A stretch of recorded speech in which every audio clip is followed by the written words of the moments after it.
Hay silencios que gritan más que cualquier detonación. Silencios que se pudren en salones lujosos, en casas con jardines perfectos y fachadas limpias. Hoy no los llevo a un callejón oscuro de Tepito. No hay casquillos en el suelo. No hay sirenas en la distancia. Hoy los llevo al corazón de Querétaro. A una notaría donde el aire olía a papel viejo y a tragedia sellada con cera. Una tragedia escrita en la caligrafía elegante de un hombre muerto. Un hombre que decidió que su poder no terminaría con su último aliento. Decidió extenderlo. Como una sombra. Sobre las dos personas que más decía amar, su esposa y su hijo. Si crees que la maldad solo viste con harapos y empuña navajas, quédate. Si crees que el horror necesita de la oscuridad para existir, estás equivocado. A veces, el horror más puro se firma ante notario. A plena luz del día. Suscríbete si tu corazón aún puede sentir el dolor ajeno. Acompáñame. Porque lo que estás a punto de escuchar desafía la razón, desafía el alma. La sala de la notaría número 12 de Querétaro era fría. No por el aire acondicionado.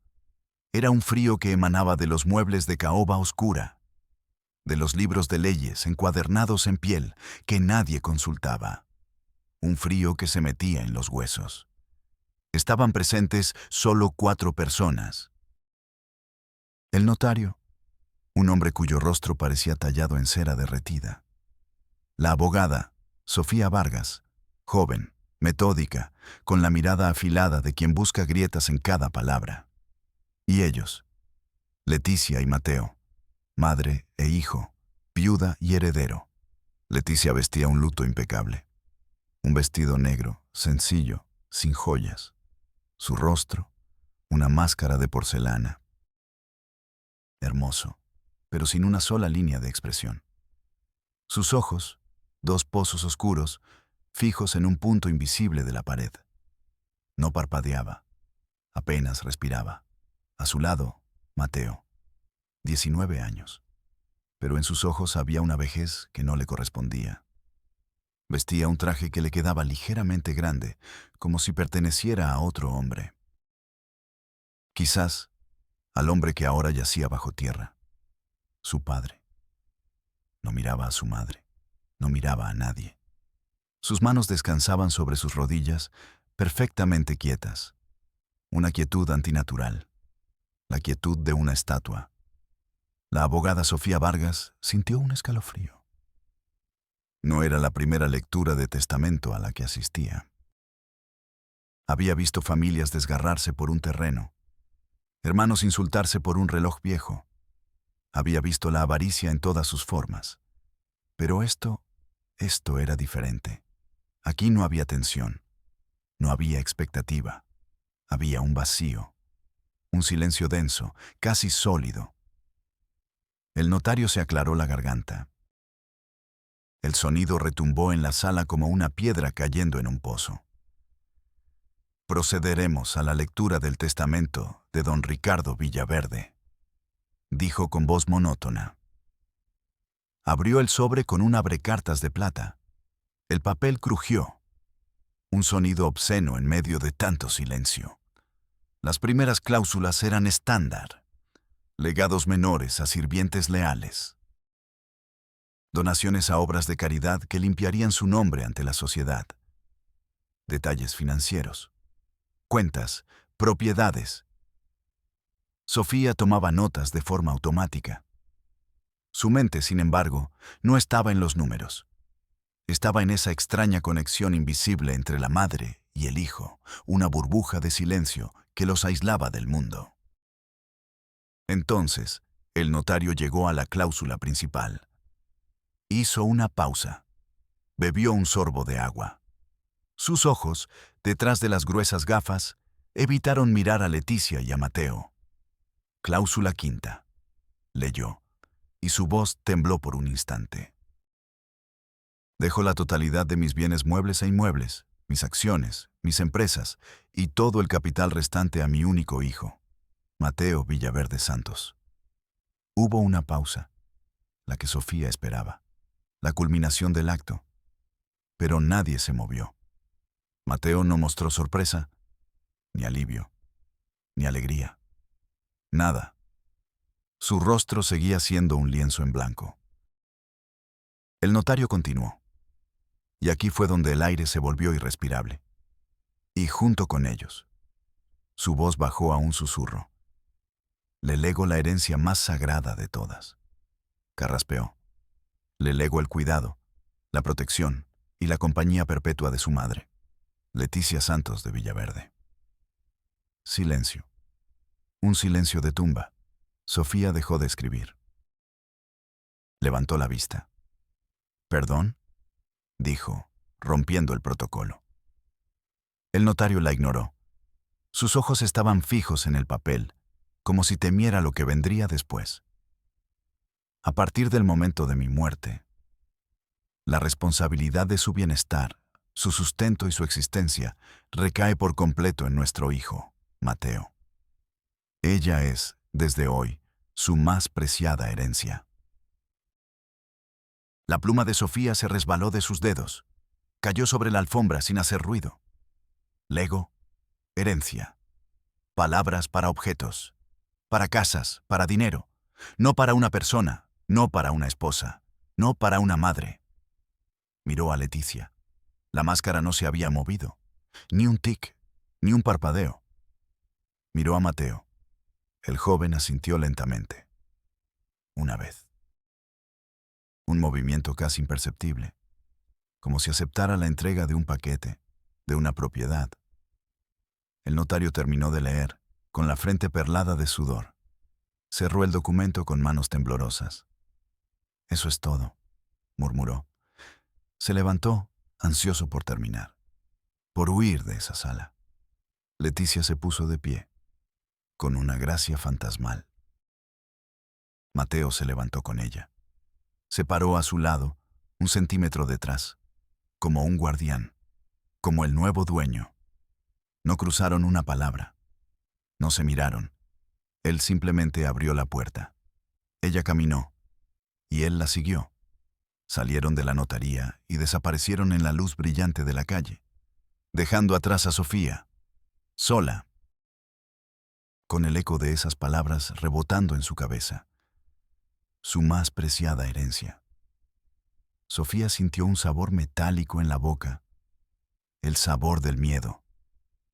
No el miedo a un criminal, sino a una locura fría, calculada, una maldad que se disfrazaba de lenguaje legal, que convertía a una mujer en un objeto, en una posesión que se pasaba de padre a hijo. Recogió su pluma. Sus manos temblaban.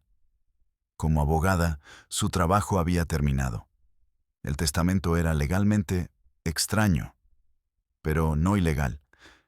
No había ninguna ley en México que impidiera a un hombre escribir una estupidez poética en su última voluntad. Cuidado y protección. Eran palabras ambiguas, interpretables. El sistema no vería un crimen. Vería una excentricidad de un millonario. Caso cerrado. Pero Sofía no era solo una abogada. Era una mujer. Y lo que había visto en esa sala no era excentricidad. Era horror. Un horror silencioso y educado.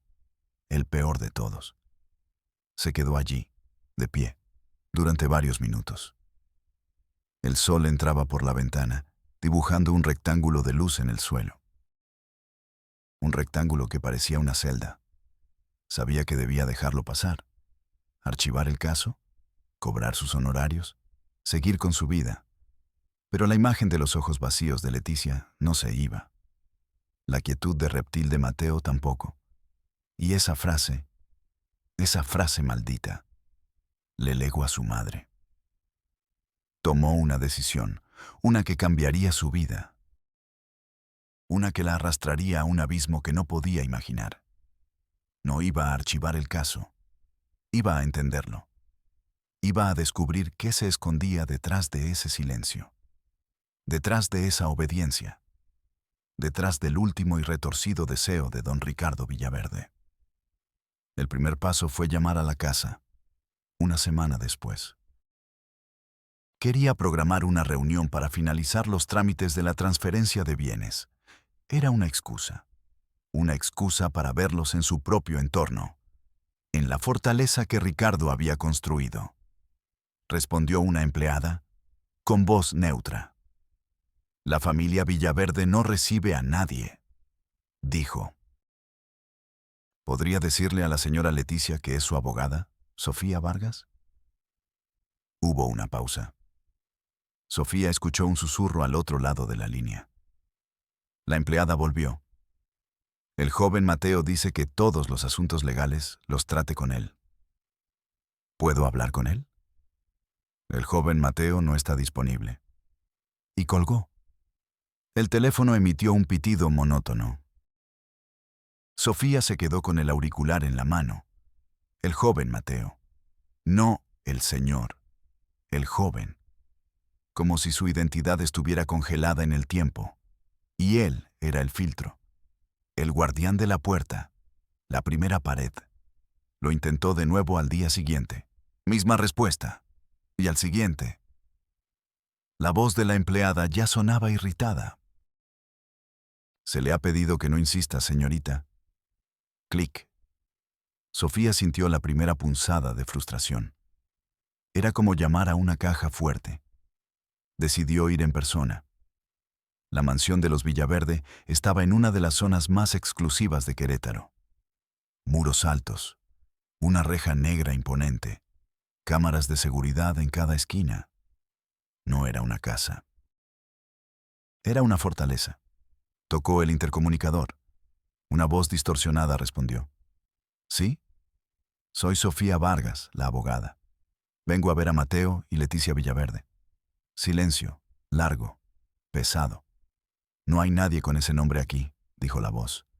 Y el intercomunicador se silenció. Sofía se quedó mirando la cámara. Sabía que la estaban viendo. Sintió una oleada de ira. ¿No hay nadie con ese nombre? Era un mensaje. Claro, directo. Desaparece. No te metas. El mundo exterior no existe. Aquí dentro las reglas son otras. Se apoyó contra el muro de piedra fría. El sol de la tarde le daba en la cara, pero ella sentía frío. Un frío que subía desde el estómago. Esto ya no era un asunto legal. Esto era una batalla. Una batalla contra un fantasma. El fantasma de Ricardo Villaverde y su testamento envenenado. Comenzó a investigar. Noches en vela, café, mucho café. Buscó en archivos públicos, noticias antiguas, registros de propiedad. Quería entender quién era Ricardo Villaverde. No el empresario exitoso, sino el hombre, el esposo. El padre. Los artículos de sociedad lo pintaban como un pilar de la comunidad. Filántropo, visionario, un hombre de familia. Había fotos de él con Leticia en galas benéficas. Ella siempre a su lado, sonriendo. Pero sus ojos... Sofía acercó la imagen en la pantalla de su computadora. Incluso en esas fotos de hacía 10 años. Sus ojos tenían la misma vacuidad, una sonrisa pintada en una muñeca. Encontró el anuncio de su boda. El industrial Ricardo Villaverde contrae nupcias con la joven promesa del ballet, Leticia Santos. Leticia había sido bailarina. Una promesa.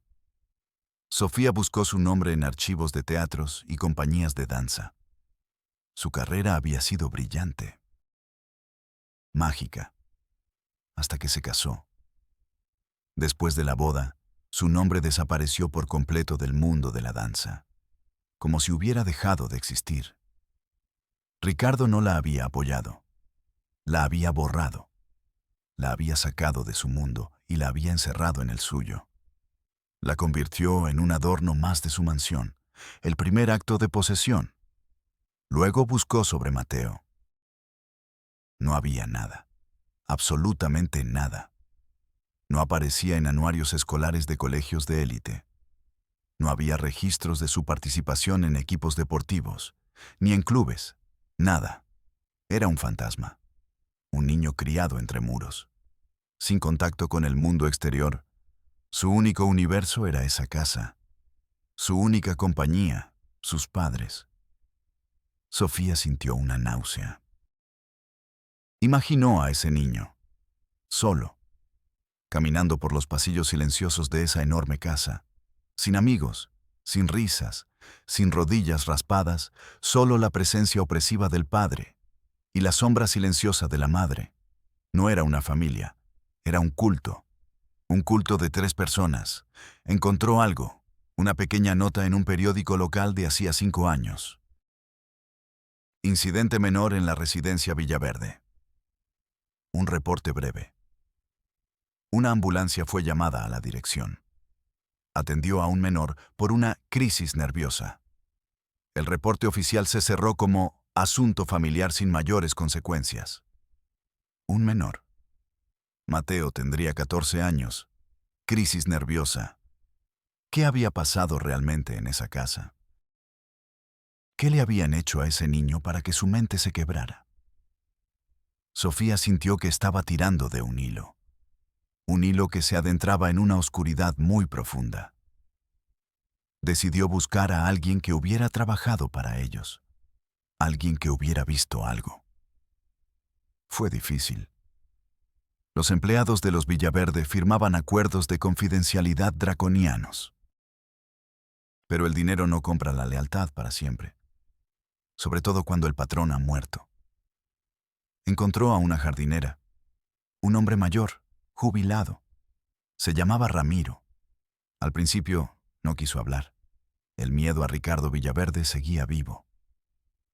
Era un hombre muy estricto, señorita, dijo con la mirada baja. ¿Estricto cómo?, presionó Sofía. Ramiro dudó. Se frotó las manos callosas. No le gustaban los ruidos. Susurró. Odiaba los ruidos. Sofía frunció el ceño. ¿Qué clase de ruidos? Cualquier ruido, respondió Ramiro. Si un niño de la calle se reía demasiado fuerte cerca del muro, mandaba a los guardias a callarlo. Una vez, un pájaro hizo su nido en el alféizar de la ventana de su estudio. Hizo una pausa tragando saliva. Lo mandó a quitar y que mataran al pájaro. Decía que la belleza debía ser silenciosa. La belleza debía ser silenciosa, como Leticia, como su casa, como su mundo perfecto y controlado. Sofía sintió un escalofrío recorrer su espalda. ¿Y el niño? ¿Mateo?, preguntó. Ramiro suspiró. Un suspiro largo y triste. Pobre niño, dijo. Nunca lo vi jugar. Nunca. A veces lo veía por la ventana, sentado en el suelo de su cuarto, durante horas, sin moverse, solo mirando la pared. ¿Y la señora? ¿Leticia? Los ojos de Ramiro se llenaron de una lástima profunda. La señora, ella flotaba, dijo. No caminaba. Flotaba por la casa, con la mirada perdida. A veces, cuando el señor no estaba, yo la veía en el jardín. Tocaba los pétalos de una rosa, con mucho cuidado, como si fuera la primera vez que veía una flor. Como si estuviera recordando algo que había perdido hace mucho tiempo. Una mujer que había olvidado cómo sentir. Un niño que nunca había aprendido a jugar. Un hombre que odiaba el sonido de la vida. La imagen se estaba volviendo más clara y más aterradora. No era una familia, era una colección de muñecos de un hombre loco. Y ahora, el muñeco principal había heredado a la otra muñeca. Sofía le dio las gracias a Ramiro. Le dio algo de dinero, que el hombre aceptó con renuencia. Mientras se alejaba, Ramiro la llamó. «Señorita abogada». Sofía se giró. «Tenga cuidado», dijo el viejo jardinero. «Esa casa está enferma. El mal no se fue con el patrón, solo cambió de manos». Las palabras de Ramiro resonaron en el coche de Sofía de vuelta a su oficina. Cambio de manos. La herencia. La enfermedad. El mal. Ahora entendía el asentimiento de Mateo en la notaría. No era aceptación. Era la continuación de un papel que llevaba toda su vida ensayando. El nuevo carcelero. Llegó a su oficina ya de noche. La ciudad brillaba con miles de luces, miles de vidas, risas en los bares, música en los coches. El ruido, el bendito y caótico ruido de la vida. Todo lo que Ricardo Villaverde había odiado y que había erradicado de su hogar. Se sentó en su escritorio. Frente a ella, el expediente del caso Villaverde. Unas pocas hojas de papel que contenían un universo de horror silencioso. El sistema no iba a hacer nada. Para la ley no había crimen. Un testamento excéntrico. Una familia privada. La policía no podía entrar en una casa porque una abogada tenía un mal presentimiento. Necesitaba pruebas. Algo tangible. Algo que un juez no pudiera ignorar. Decidió buscar a la única persona que podría tener una llave. Alguien de la familia de Leticia. Sus padres habían muerto. Pero encontró una hermana de la que nadie hablaba. Elena Santos. Vivía en la Ciudad de México. Había cortado lazos con Leticia el día que se casó con Ricardo. Sofía encontró su número. Marcó. El corazón le latía con fuerza. Esta era su única oportunidad. Su única grieta en el muro. Bueno, respondió una voz de mujer, cansada, pero fuerte. ¿Hablo con la señora Elena Santos?, preguntó Sofía. Soy yo. ¿Quién habla? Mi nombre es Sofía Vargas. Soy abogada. La llamo por su hermana, Leticia. Hubo un silencio al otro lado de la línea. Un silencio tan denso como el de la notaría. Pero este no estaba vacío. Estaba lleno de años de dolor, de rabia contenida. Yo no tengo una hermana, dijo Elena con una voz helada. Mi hermana murió el día que entró en esa casa. Clic. La línea quedó muerta. Sofía se quedó con el teléfono en la mano, derrotada. Era otro muro, más alto, más doloroso. La familia también la había abandonado. La habían dejado en su jaula de oro. La habían dado por muerta mucho antes de que su esposo muriera. Se recostó en su silla. Miró por la ventana el cielo nocturno. Se sentía sola, diminuta, luchando contra sombras, fantasmas y silencios. El sistema le había dado la espalda. La familia le había dado la espalda. Todos habían aceptado la narrativa de Ricardo. La familia perfecta. La esposa devota. El hijo obediente. Pero Sofía no podía aceptarlo. No después de ver los ojos de Leticia. No después de escuchar la historia del pájaro asesinado. No después de imaginar a un niño mirando una pared durante horas. Cerró los ojos. La imagen de la notaría volvió. Mateo. Leticia. Dos figuras saliendo juntas hacia el sol. Pero no caminaban hacia la libertad. Caminaban de vuelta a su celda. Una celda que ahora tenía un nuevo guardián. Un guardián de 19 años con los ojos de un anciano. Sofía abrió los ojos. La rabia había vencido al cansancio. Si el mundo no quería ver, ella les obligaría a mirar. Si la ley no tenía palabras para este horror, ella las encontraría. Volvió a tomar el teléfono. Buscó el número de Elena Santos de nuevo. No iba a aceptar un no por respuesta. Iba a tomar un avión a la Ciudad de México al día siguiente. Iba a pararse frente a esa mujer. Iba a hacerle recordar a la hermana que había perdido. A la bailarina llena de vida, antes de que el silencio la devorara. Esta guerra silenciosa apenas comenzaba. Y Sofía no pensaba rendirse. Aunque tuviera que derribar cada muro con sus propias manos. El vuelo a la Ciudad de México fue un purgatorio de aire presurizado y ruido de motores. Sofía no vio las nubes, no vio el azul del cielo. Miraba el respaldo del asiento de enfrente, proyectando en él el rostro de Elena Santos, imaginando su voz, su negativa, su dolor. Repasaba sus argumentos una y otra vez. No eran argumentos legales, eran súplicas, intentos de reanimar un corazón que se había declarado muerto. El taxi la dejó en la colonia Roma, un edificio de apartamentos de los años 50, con una fachada que se caía a pedazos, pero que respiraba vida.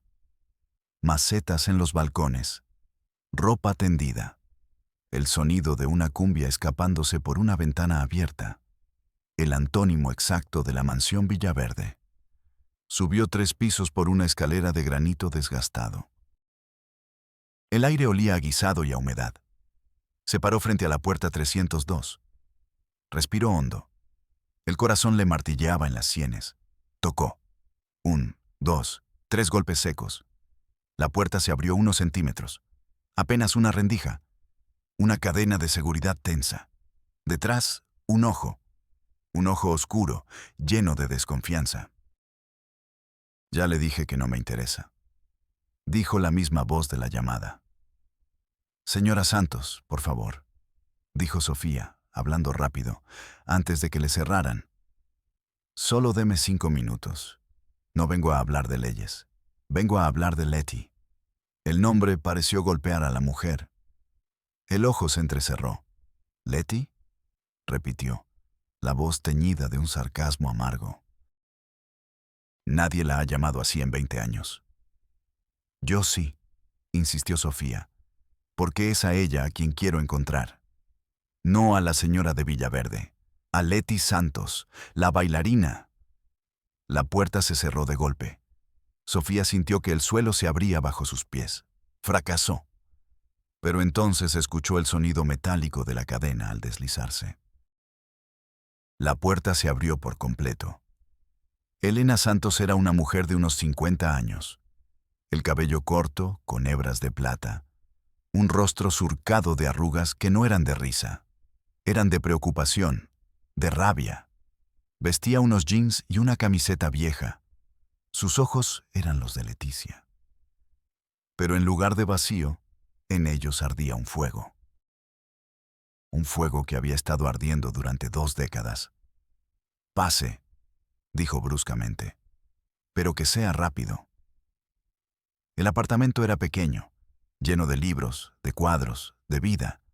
Había fotos por todas partes, con amigos, en viajes, pero ni una sola foto de Leticia. Era un santuario donde un fantasma había sido cuidadosamente exorcizado. ¿Quiere un café?, ofreció Elena sin mirarla. Sí, gracias. Sofía se sentó en un sofá gastado. Se sentía como una intrusa en un velorio que llevaba 20 años de retraso. Elena le entregó una taza. Sus manos eran firmes, las manos de alguien que había aprendido a construir sus propias paredes. ¿Qué es lo que quiere, abogada?, preguntó Elena, sentándose frente a ella. Sofía fue directa. Le contó sobre el testamento, sobre la lectura en la notaría, sobre el silencio de Leticia, sobre la quietud de Mateo, y repitió la frase que la había traído hasta aquí. Le legó el cuidado, la protección y la compañía perpetua de su madre. Ella es, desde hoy, su más preciada herencia. Elena no reaccionó. Solo miraba el vapor que salía de su taza de café. Cuando por fin levantó la vista, sus ojos eran 2 trozos de hielo. ¿Y le sorprende?, dijo con una calma aterradora. Ese hombre era un monstruo. Y los monstruos no cambian ni al morir. Solo perfeccionan su crueldad. Ricardo no se casó con mi hermana, continuó, y cada palabra era una gota de veneno. ¿La compró? Sofía la miró, confundida. Mi padre tenía un negocio, un buen negocio, pero tomó malas decisiones. Se endeudó, mucho. ¿Y sabe quién era su principal acreedor? Elena sonrió. Una sonrisa sin alegría. Ricardo Villaverde. Le ofreció un trato a mi padre, siguió Elena. Le perdonaba la deuda, toda, a cambio de una cosa. Hizo una pausa. La mano de Leticia. Sofía sintió que el aire se le escapaba de los pulmones. No fue un romance. Fue una transacción comercial. Una vida a cambio de la ruina. Mi padre aceptó. Dijo que era por el bien de la familia. Por nuestro futuro. Leticia lloró durante 3 días. Suplicó. Rogó. Yo le dije que huyera. Que nos fuéramos juntas, que empezaríamos de cero. Elena bajó la mirada. Pero ella siempre fue demasiado buena, demasiado obediente. Dijo que era su deber, salvar a la familia. No salvó a nadie. Solo se condenó a sí misma. El día de la boda parecía un ángel camino del sacrificio. Yo fui su dama de honor. Mientras le ayudaba con el vestido, le volví a suplicar que no lo hiciera. Ella me miró en el espejo y me dijo algo que nunca olvidaré. La voz de Elena se quebró por primera vez. Me dijo, ya no importa, Elena. A partir de hoy, solo tengo que ser hermosa y silenciosa. Hermosa y silenciosa. Las palabras del jardinero. La filosofía de Ricardo. No fue algo que él le impuso con el tiempo. Fue la condición del contrato desde el primer día. Después de la boda, intenté mantener el contacto, dijo Elena, recuperando la compostura. La llamaba. Al principio hablábamos, pero siempre sentía su presencia. Él estaba allí, escuchando. La voz de Leti era cada vez más apagada, más distante. Un día la llamé y me contestó él. Me dijo, con una amabilidad que helaba la sangre. Elena, creo que tus llamadas alteran a mi esposa. Necesita tranquilidad. Por favor, no vuelvas a llamar. Le grité, lo insulté. Le dije que era un secuestrador. Él se rió, una risa suave, controlada. Y me dijo, ella no es tu hermana, es mi esposa, es mía. Y colgó. Fui a la casa, continuó Elena con la mandíbula tensa. Los guardias no me dejaron pasar. Llamé a la policía. Sofía se inclinó hacia adelante. ¿Y qué hicieron? Elena soltó una carcajada seca. ¿La policía? Llegaron 2 agentes. Hablaron con Ricardo en la puerta. Les mostró los papeles de la boda. Luego salieron y me dijeron, señora, esto es un asunto familiar. No podemos intervenir. El sistema, murmuró Sofía. El sistema está hecho para proteger a hombres como él, corrigió Elena. Hombres con dinero y poder. La última vez que la vi fue un año después. Me las arreglé para encontrarla en una tienda de arte. Iba con 2 guardaespaldas. Corrí hacia ella. La abracé. Estaba tan delgada, tan frágil. Le dije, Leti, vámonos, ahora mismo. Ella me apartó, con suavidad. Y me dijo, no puedo, Elena. Vete, por favor. Le molesta. No dijo a Ricardo, dijo le, como si fuera un dios al que no se podía nombrar. Esa fue la última vez. Entendí que la había perdido. Entendí que mi hermana ya no existía. Sofía sintió un nudo en la garganta. Bebió un sorbo de café. Estaba frío. ¿Y Mateo? Preguntó en voz baja. Elena cerró los ojos. Un espasmo de dolor cruzó su rostro. Supe que estaba embarazada por una revista de sociedad. Ricardo anunció el nacimiento de su heredero. Nunca me dejaron verlo. Pero sé lo que le hizo. Ricardo no quería un hijo. Quería una extensión de sí mismo. Un clon. Una vasija para verter toda su filosofía podrida. Aisló a ese niño del mundo. Exactamente como hizo con Leticia. No lo envió a la escuela. Contrató tutores que seguían sus reglas al pie de la letra. Reglas dementes. Le enseñó que las emociones son una debilidad, que el amor es control, que las mujeres son objetos hermosos que deben ser poseídos y cuidados. Le enseñó a ver a su propia madre no como una madre, sino como la posesión más valiosa de su padre, el objeto central de la colección. Y le entrenó para ser su sucesor, el próximo curador del museo. Sofía sintió un mareo. La habitación pareció encogerse. El olor a café era ahora nauseabundo. El testamento no era una locura, era un plan. El traspaso de poder más metódico y perverso que había visto en su vida. El padre le estaba diciendo al hijo, lo que era mío ahora es tuyo, incluida ella. Ese testamento, dijo Sofía con la voz temblorosa, es la graduación de Mateo. Es su coronación, replicó Elena. El monstruo ha muerto. Larga vida al monstruo. Se quedaron en silencio. El único sonido era el tic-tac de un reloj de pared. Cada segundo, un martillazo en la conciencia de Sofía. Ahora lo entendía todo. El silencio de Leticia no era luto, era terror. La quietud de Mateo no era pena, era deber. El deber de asumir su nuevo rol. Tengo que sacarla de ahí, dijo Sofía. Era una afirmación, no una pregunta. Elena la miró con una mezcla de lástima y admiración. ¿Cómo? ¿Con qué dar? ¿Le dirás a un juez que un hombre le legó a su madre a su hijo? Se reirán de ti. Te dirán que es lenguaje poético. Y mientras tanto, ella seguirá encerrada. Pero ahora, el carcelero duerme al otro lado del pasillo. El carcelero es su propio hijo. La imagen fue tan brutal que Sofía tuvo que cerrar los ojos. Sintió el frío del suelo bajo sus pies, incluso a través de los zapatos. Un sudor helado le recorrió la nuca. Imaginó la casa, los pasillos silenciosos, las cenas sin palabras, las miradas, la tensión insoportable de saber que tu hijo es ahora tu dueño, tu guardián, tu amo.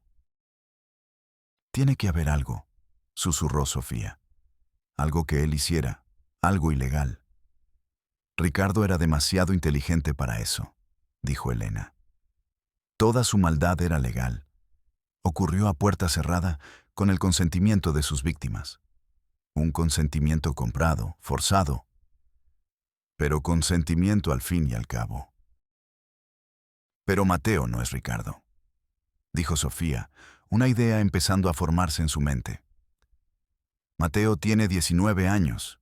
Ha vivido en una burbuja, no conoce el mundo real, no conoce la ley. Puede cometer un error. Elena la miró, entendiendo. ¿Quieres provocarlo?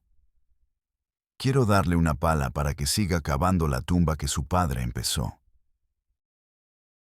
Es peligroso, advirtió Elena. No sabes de lo que es capaz ese chico. Ha sido adoctrinado por un sociópata durante 19 años. Es una bomba de tiempo. Leticia es una mujer en una habitación con esa bomba de tiempo, replicó Sofía. El peligro ya existe. Yo solo quiero que el mundo lo vea antes de que explote. Decidieron un plan. Un plan arriesgado, desesperado. Utilizarían el sistema contra sí mismo. Ya que la ley no reconocía el crimen, usarían la ley para exponerlo. Sofía, como abogada de Leticia, aunque fuera nominalmente, tenía derecho a solicitar una evaluación del estado de su clienta, una evaluación de su capacidad para administrar sus propios asuntos. Asuntos que, técnicamente, no tenía, ya que no había heredado nada. Pero era una grieta, una pequeña grieta legal. Sofía redactaría una solicitud formal, una petición a un juez de lo familiar, solicitando una entrevista privada con Leticia Villaverde, para asegurarse de que entendía las implicaciones del testamento de su difunto esposo. Y para confirmar su bienestar. Él no la dejará, dijo Elena. Mateo nunca permitirá que hables con ella a solas.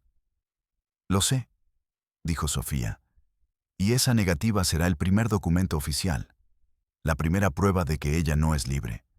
Será el primer ladrillo que quitemos del muro. Sofía volvió a Querétaro esa misma noche.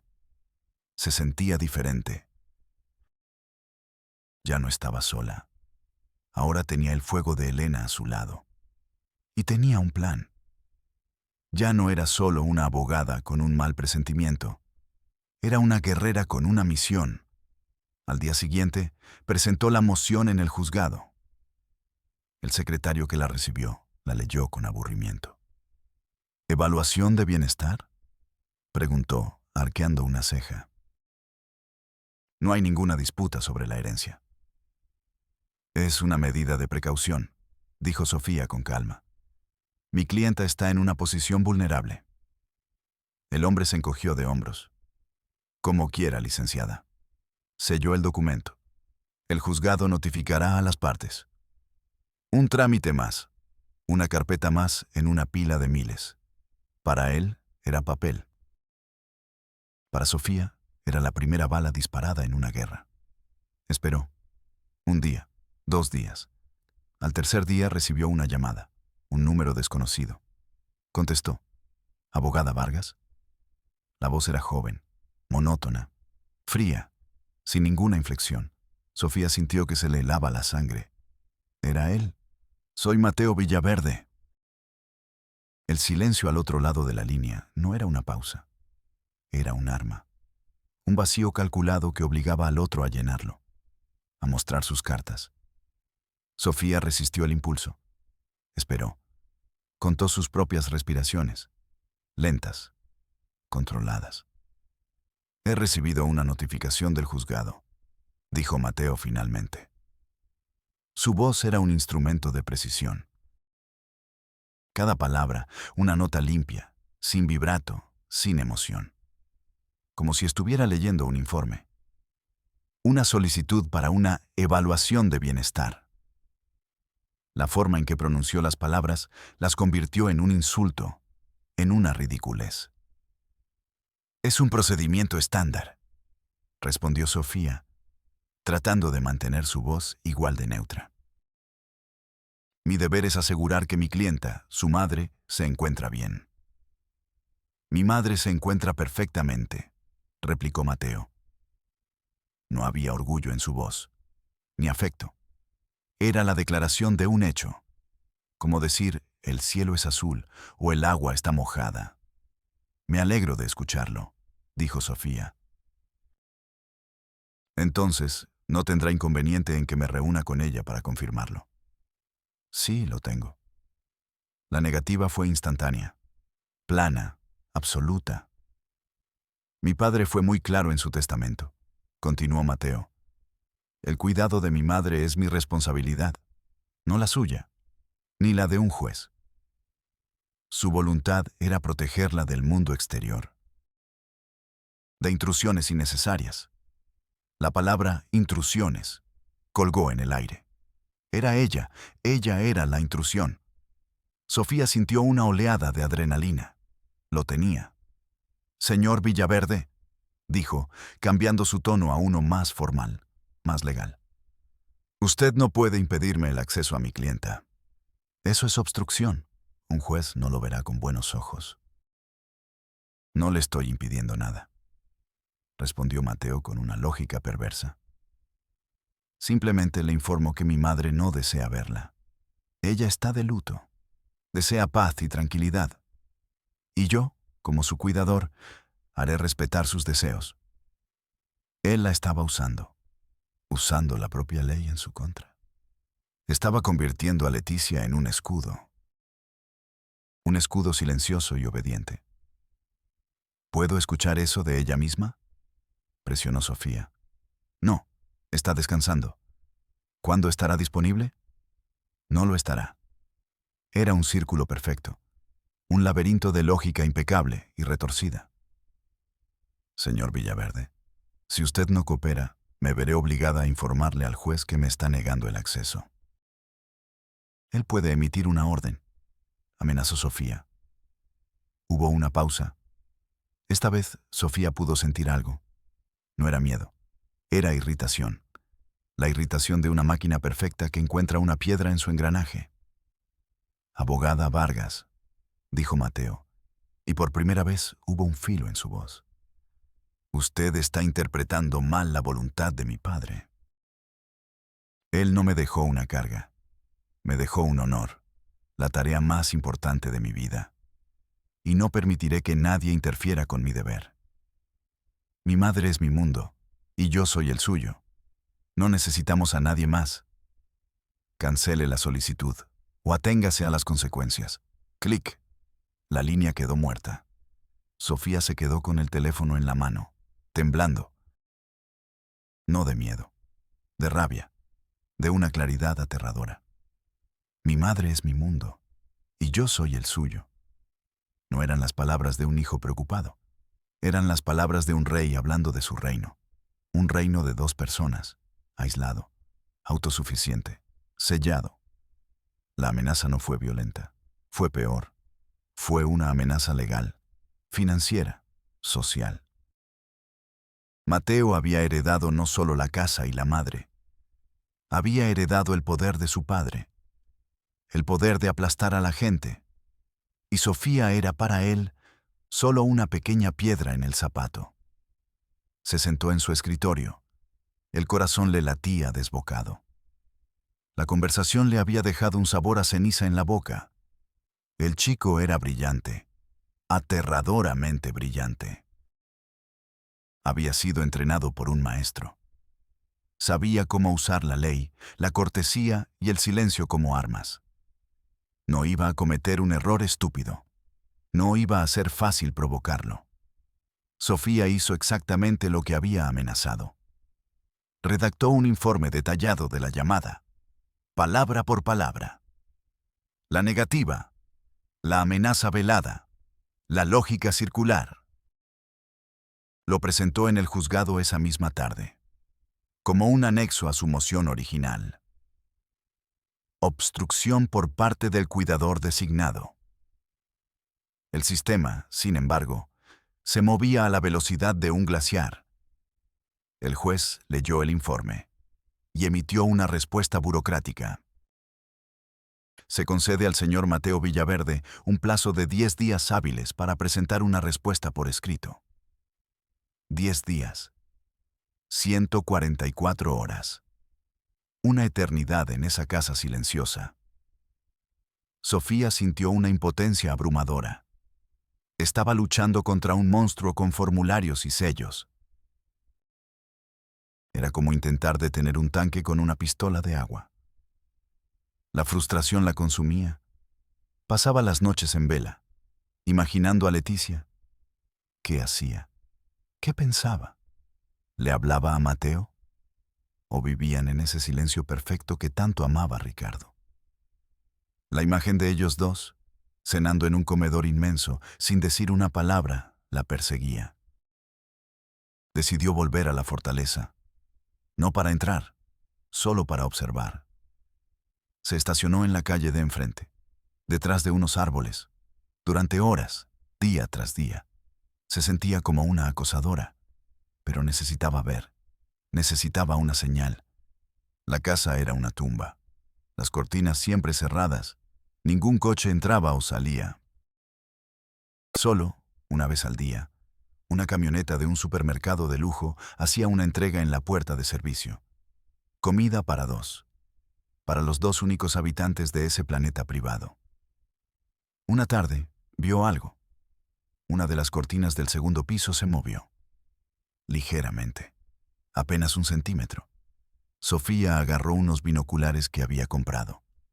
Enfocó. El corazón se le detuvo. Era ella. Leticia. Solo pudo ver una parte de su rostro. Un ojo. Un pómulo pálido. Estaba mirando hacia afuera, hacia el mundo, hacia la calle, hacia la vida que le habían robado. Sofía sintió una conexión inmediata, una súplica silenciosa a través de la distancia. Leticia estuvo allí quizás 30 segundos. Luego, la cortina se cerró de golpe. como si una mano invisible la hubiera apartado de la ventana. La mano de su guardián, la mano de su hijo. Eso fue suficiente. Esa imagen borró toda duda, toda frustración. Leticia no era una cómplice silenciosa, era una prisionera que miraba por la ventana anhelando la libertad. La respuesta de Mateo llegó al juzgado el 10º día, redactada por un bufete de abogados de los más caros de México. Era una obra maestra de la manipulación legal. Negaba la obstrucción. Afirmaba que la señora Villaverde estaba profundamente afectada por su pérdida y que su deseo de aislamiento era una expresión de su duelo. Acusaba a Sofía de acoso legal y de intentar explotar a una viuda vulnerable para su propio beneficio profesional, y adjuntaba una declaración, firmada por Leticia Villaverde. Una declaración escrita a máquina que decía: «Deseo que me dejen en paz.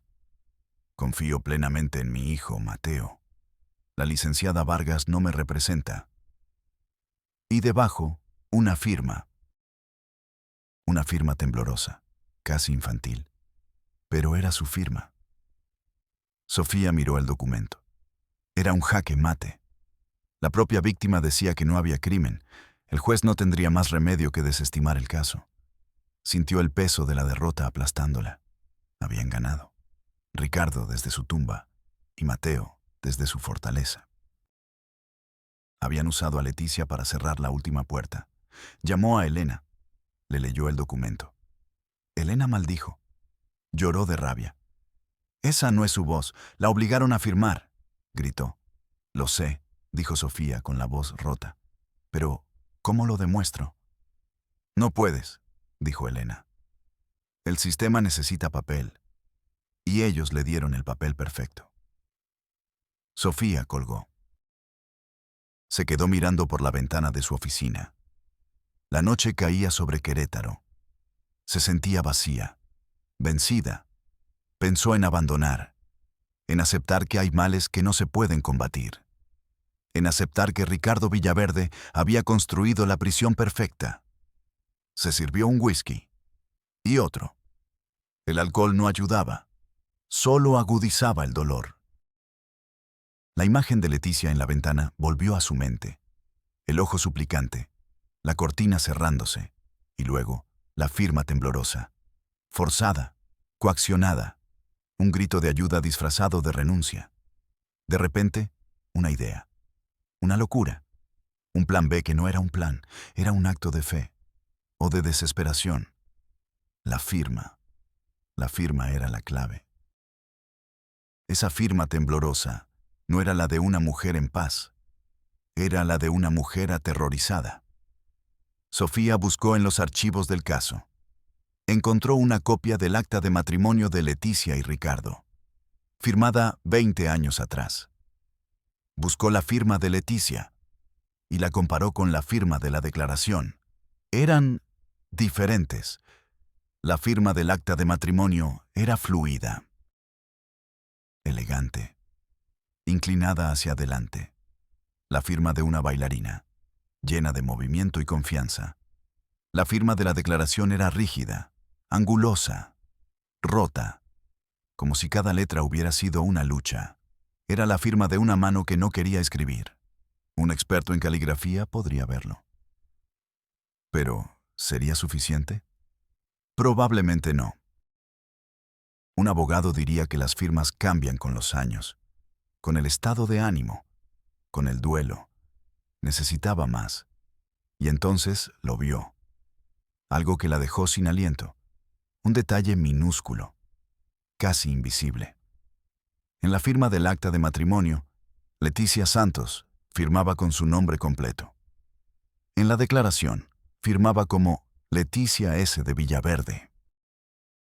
Pero el detalle no era ese. Era el punto final, después del Villaverde.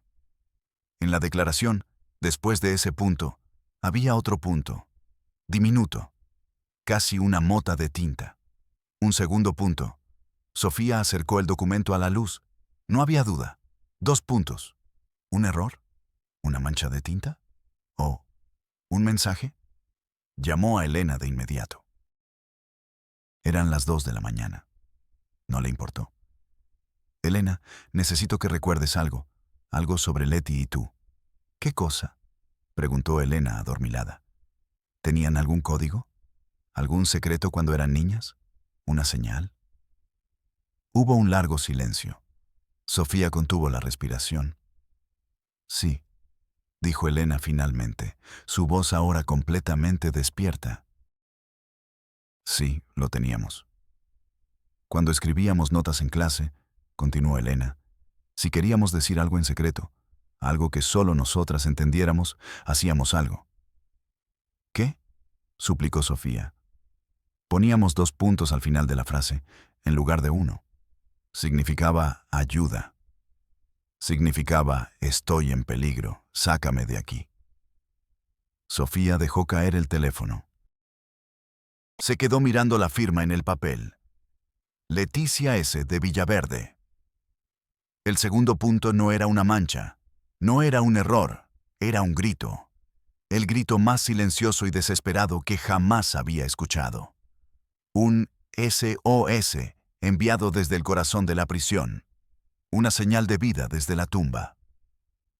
Las lágrimas corrían por las mejillas de Sofía. Lágrimas de alivio. De horror. De esperanza. No estaba vencida. Leticia no se había rendido. Seguía luchando. Con la única arma que le quedaba, un punto de tinta. Ahora sí tenía algo. Algo que ningún juez podía ignorar. Esto no era interpretación. Esto era un mensaje encriptado. La prueba definitiva de que la declaración era una farsa. De que Leticia estaba secuestrada. Al día siguiente Sofía no fue al juzgado. Ir al juzgado era jugar según las reglas de Mateo. Lento. Burocrático. Decidió romper el tablero. Fue directamente a la oficina del fiscal general del estado. Consiguió una cita de emergencia, alegando evidencia de un posible secuestro en un caso de alto perfil. Se sentó frente al fiscal. Un hombre llamado Mendoza. Un hombre con reputación de duro, de incorruptible. Puso los documentos sobre la mesa. El testamento. La moción. La respuesta de los abogados de Mateo. Y la declaración firmada.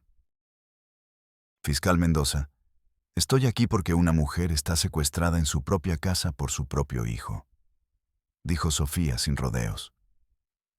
Mendoza la miró con escepticismo. Empezó a leer los documentos con aire cansado. Sofía vio la duda en sus ojos. El cinismo del funcionario que ha visto demasiados dramas familiares. Abogada, esto parece una disputa familiar muy desagradable, pero no veo un secuestro, comenzó a decir. Mire la firma, lo interrumpió Sofía. Señaló el papel. Mire el segundo punto.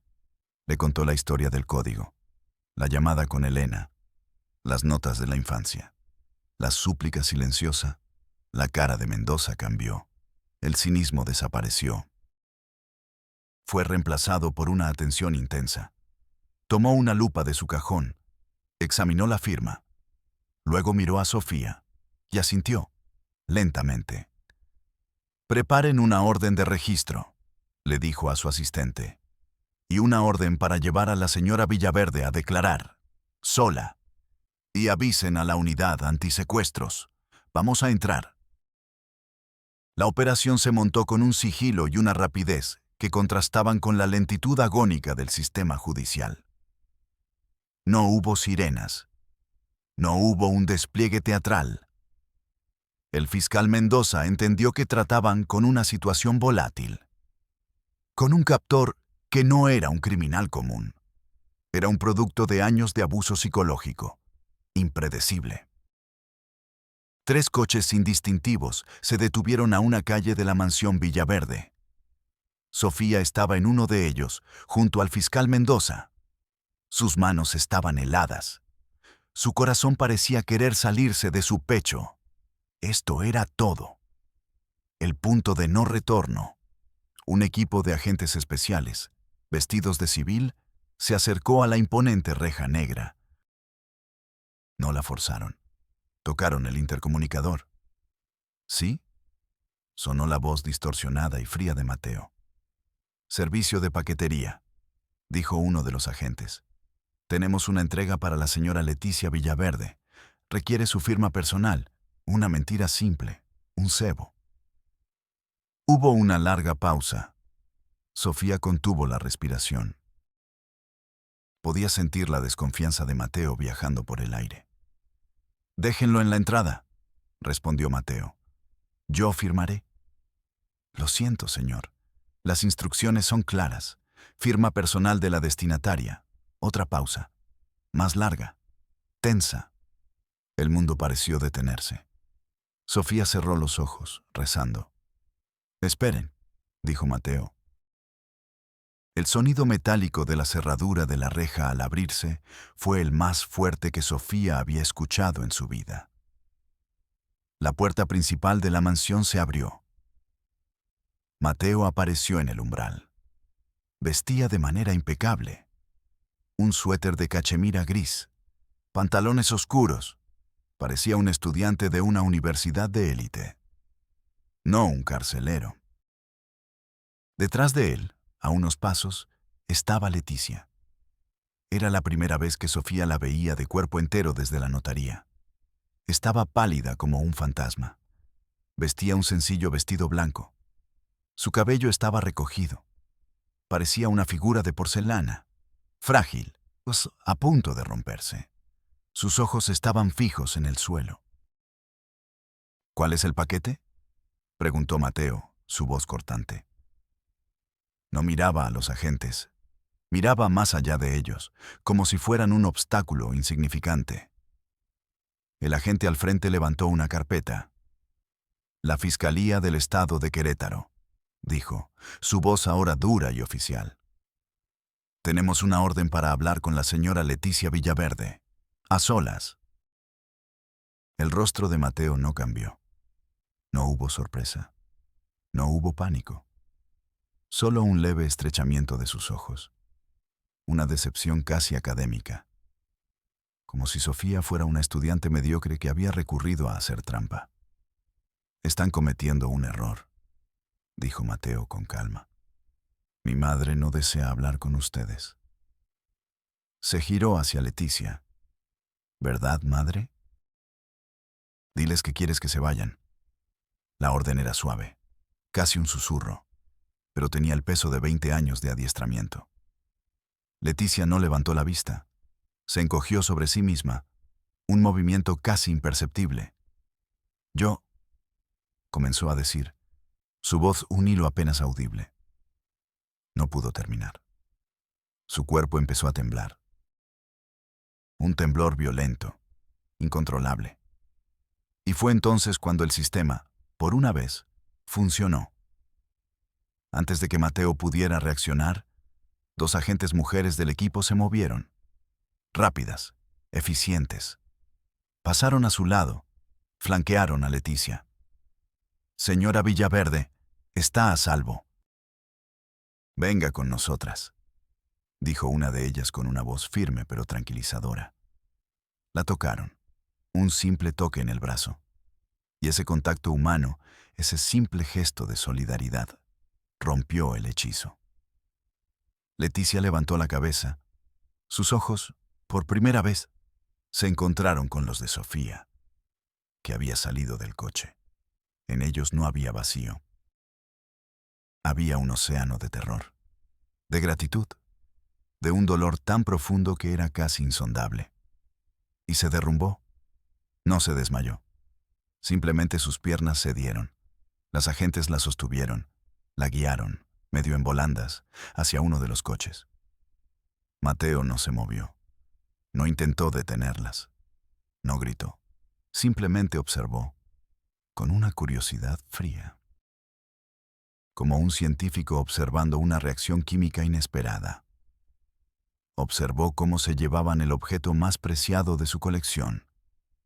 Cuando el coche con Leticia y Sofía arrancó, El fiscal Mendoza se acercó a Mateo. «Señor Villaverde, vendrá con nosotros. Tiene derecho a un abogado». Mateo lo miró. Una leve sonrisa, apenas una mueca, se dibujó en sus labios. «Yo no he hecho nada malo», dijo. «Yo solo he cuidado de mi madre. He cumplido la voluntad de mi padre. He sido un buen hijo». Su voz estaba llena de una convicción tan absoluta, tan pura, que era la cosa más monstruosa que Sofía había presenciado. No había maldad en él. Porque en su mundo, en el mundo que Ricardo había construido para él, sus acciones no eran malas, eran correctas, eran su deber, eran amor. El interrogatorio de Leticia fue un proceso largo y doloroso.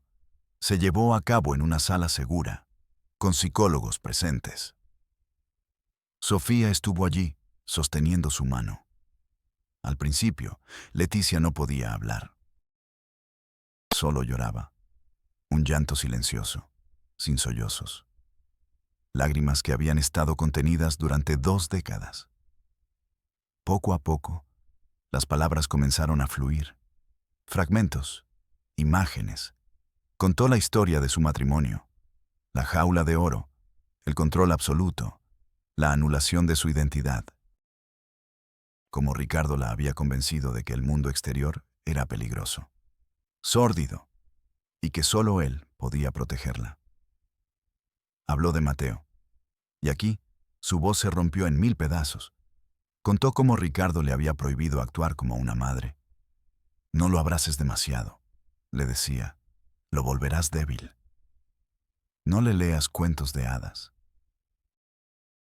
Llenarás su cabeza de tonterías. Él no es tu amigo, es tu futuro guardián. Debe aprender a verte con respeto, con distancia». La obligó a participar en la educación retorcida de su propio hijo. La obligó a ser el objeto de estudio en las lecciones de control y posesión de Ricardo. Cuando Ricardo murió, sintió un segundo de esperanza. Un instante de luz. Pensó que era libre. Pero entonces, en la notaría, entendió la verdad. La herencia, la transferencia. La prisión no había sido demolida. Solo había cambiado de alcaide. Las primeras semanas después de la muerte de Ricardo fueron las peores. Mateo asumió su papel con una eficiencia aterradora. Controlaba sus comidas, sus horarios, su ropa. No le hablaba, solo le daba instrucciones. «Es hora de leer, madre. Es hora de caminar por el jardín, madre». No con ira, sino con el cuidado meticuloso de un curador de museo puliendo una estatua. Cuando llegó la notificación del juzgado, Mateo se enfureció por primera vez. No gritó. Su ira era fría. «Quieren quitármela», le dijo al retrato de su padre. «Quieren destruir tu legado». Fue entonces cuando redactó la declaración y la obligó a firmar. «Firma, madre», le dijo, su voz peligrosamente tranquila. «Demuéstrales que estás a salvo conmigo. Demuéstrales que no necesitas a nadie más». Fue en ese momento de desesperación total que ella recordó. El código de la infancia. Los 2 puntos. Un acto de desafío microscópico.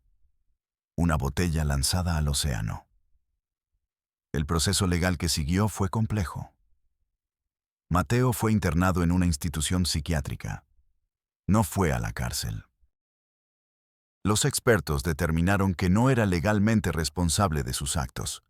Era un producto. Una víctima tanto como un verdugo. Incapaz de distinguir el bien del mal en el marco del mundo que le habían construido. Su diagnóstico fue complejo. Un trastorno de la personalidad inducido, con rasgos narcisistas y sociopáticos heredados de la figura paterna. Una enfermedad del alma fabricada por su propio padre. Leticia comenzó una larga terapia. El camino fue arduo. Tuvo que aprender a vivir de nuevo. a tomar sus propias decisiones, a elegir qué ropa ponerse, a decidir qué quería comer. Pequeñas libertades que para ella eran hitos monumentales. Sofía y Elena estuvieron a su lado. Las dos hermanas, reunidas después de 20 años, reconstruyendo su vínculo sobre las cenizas de una vida robada. Un día, meses después, Leticia le pidió a Sofía que la llevara a un lugar, una escuela de danza. Entraron en un estudio vacío, con barras de madera en las paredes y un gran espejo. Leticia se quedó en el centro de la sala. Se quitó los zapatos y, en silencio, comenzó a moverse. Al principio, sus movimientos eran rígidos, dudosos, los de un cuerpo que había olvidado su propio lenguaje. Pero poco a poco, la memoria muscular regresó, la fluidez, la gracia. No era la bailarina prometedora de 20 años. Era una mujer de 50 que estaba traduciendo 2 décadas de dolor en movimiento. Era la danza más triste y más hermosa que Sofía había visto jamás. Era la firma de su nueva libertad. La mansión Villaverde quedó vacía, sellada, un monumento a una tragedia silenciosa. La sociedad de Querétaro habló del escándalo durante semanas. Luego, como siempre, lo olvidaron. El horror se archivó en la memoria colectiva, reemplazado por nuevos dramas. Pero para aquellos que lo vivieron, las cicatrices permanecerían para siempre. Hay testamentos que dejan dinero y propiedades, y hay testamentos que dejan cadenas. Maldiciones que se transmiten de generación en generación. La historia de los Villaverde es un recordatorio. Un recordatorio de que las peores prisiones no tienen barrotes de hierro. Están construidas con palabras, con silencios y con una idea retorcida del amor. Una idea que convierte a las personas en posesiones y a los hijos en carceleros. Una herencia de la que es casi imposible escapar.